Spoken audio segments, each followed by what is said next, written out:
Police కానీ electricity కానీ ఈ 4-5 శాఖలు సమన్వయం చేసుకుంటూ జనసాంద్రత ఉన్నటువంటి ప్రాంతాల్లో ఈ యొక్క ప్రమాదాలు జరగకుండా ముందస్తు చర్యలు తీసుకోవాల్సినటువంటి అవసరం ఉంది. ఇదేదో రాజకీయపరమైనటువంటి అంశం కాదు, ఎవరిని విమర్శించాల్సినటువంటి పద్ధతి కూడా మంచిది కాదు. అందరము కలిసి ఈ రకమైనటువంటి ప్రమాదాలు జరగకుండా చూడాలి. ఈరోజు చాలా పసిపిల్లలు కూడా ఇందులో చనిపోవడం జరిగింది. షాపు సంబంధించినటువంటి ఓనర్ కూడా ఇందులో సిక్కై ప్రమాదానికి ఎదురయ్యాడు. చాలా మంది కుటుంబ సభ్యులు ప్రమాదం జరిగిన తర్వాత దూర ప్రాంతాల్లో ఉన్నటువంటి వాళ్ళు కూడా వాళ్ళు చేరుకున్నారు, కానీ రిలీఫ్ యాక్టివిటీ అప్పటికింకా ప్రారంభం కాలేదు. కాబట్టి మనము మరింతగా ఫైర్ డిపార్ట్మెంట్కి సంబంధించినటువంటి వాళ్లకు ఇది ఆ రకంగా చూస్తే మరి చాలా చిన్న ప్రమాదం అయినప్పటికీ కూడా ఎక్కువ నష్టం జరిగింది, ఎక్కువ ప్రాణ నష్టం జరిగింది, ఎక్కువ మంది గాయపడ్డారు. అందులో మరి రిలీఫ్ యాక్టివిటీ వెంటనే ప్రారంభించినట్లయితే ఇంకా బాగుండేది. కాబట్టి నేను ప్రభుత్వాన్ని కోరేదొకటే, ఫైర్ డిపార్ట్మెంట్కి సంబంధించినటువంటి ఎక్విప్మెంట్స్, లేటెస్ట్ ఎక్విప్మెంట్స్ పెంచాల్సినటువంటి అవసరం ఉంది. సిబ్బందికి తగిన శిక్షణ కూడా ఇంకా మెరుగైనటువంటి శిక్షణ కూడా ఇవ్వాలి. మెరుగైనటువంటి ఎక్విప్మెంట్స్ కూడా కొనుగోలు చేయాల్సినటువంటి అవసరం ఉంది.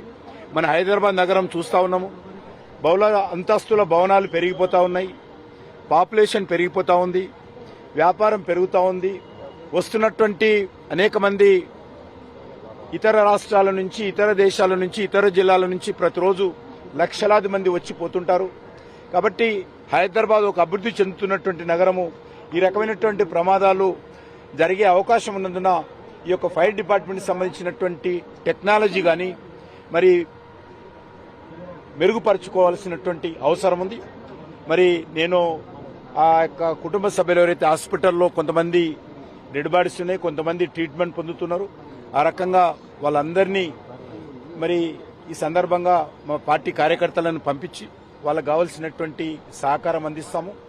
కేంద్ర ప్రభుత్వం తరఫున కూడా మరి ఈ యొక్క చనిపోయినటువంటి కుటుంబ సభ్యులు ఎవరుతున్నారో వాళ్ళకు కొంత ఆర్థిక సహాయం కూడా నేను ప్రధానమంత్రి గారితో మాట్లాడి అందిస్తానని చెప్పి ఈ సందర్భంగా మనవి చేస్తున్నాను.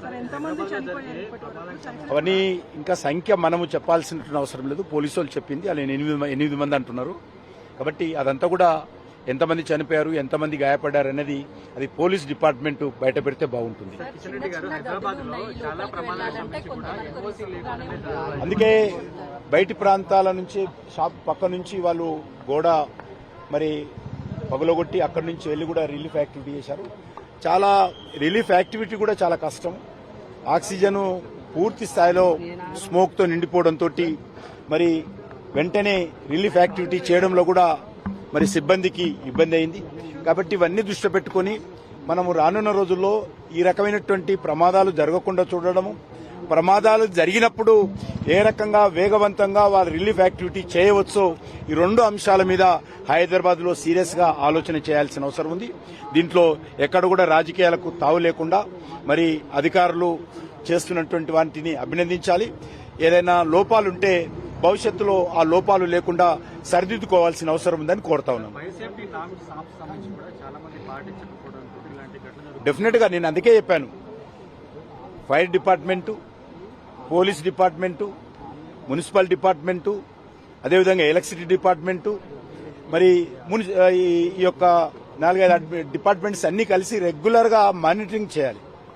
ఎక్కడెక్కడ ఈ రకమైనటువంటి ప్రమాదాలు జరిగే అవకాశం ఉంది, ఎలక్ట్రిసిటీ మరికి సంబంధించినటువంటి ఫైర్ అయ్యే అవకాశం ఉందా, లేకపోతే బిల్డింగ్ కూలిపోయే అవకాశం ఉందా, వీళ్ళందరూ కూడా రెగ్యులర్ గా మానిటరింగ్ టీమ్స్ ఏర్పాటు చేయాలి.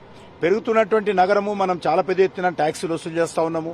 కాబట్టి మన బాధ్యత ప్రజలకు సంబంధించినటువంటి అవేర్నెస్ తీసుకురావడము, చిన్న చిన్న పొరపాట్లుంటే సరిదిద్దుకోవడం చేయాల్సిన అవసరం ఉంది.